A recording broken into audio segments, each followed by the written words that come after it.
Salve amici, oggi andiamo a fare la prova del DJI Phantom 3.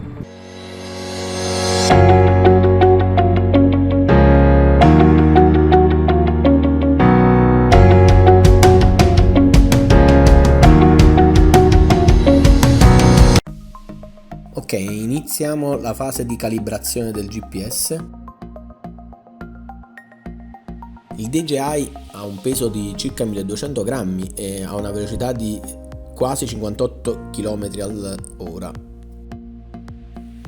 Può alzarsi fino a 6000 metri sul livello del mare e il tempo massimo di volo è di circa 25 minuti. Ok, pronti per il decollo.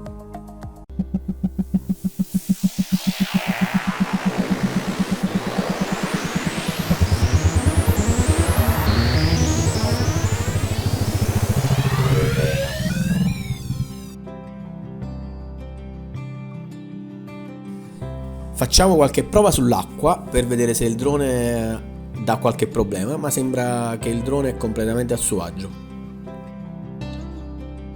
Il drone può volare tranquillamente sull'acqua.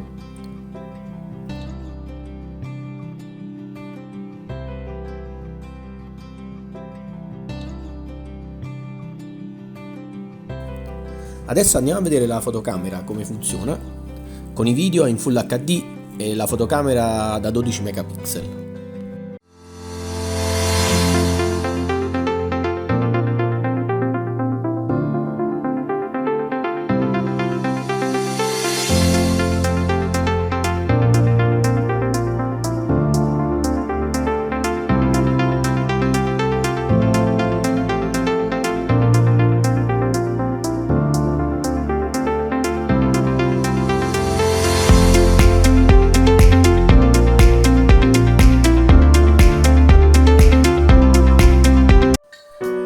Adesso vediamo come atterra utilizzando il GPS.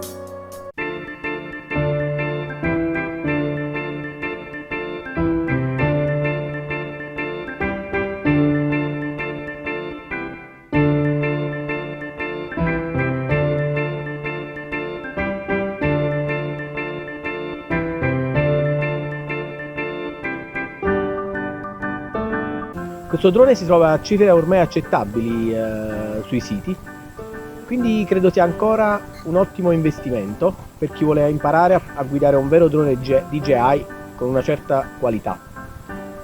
Ok, grazie per la visione e ricordate, con TechnoLife siete sempre un passo nel futuro. Alla prossima!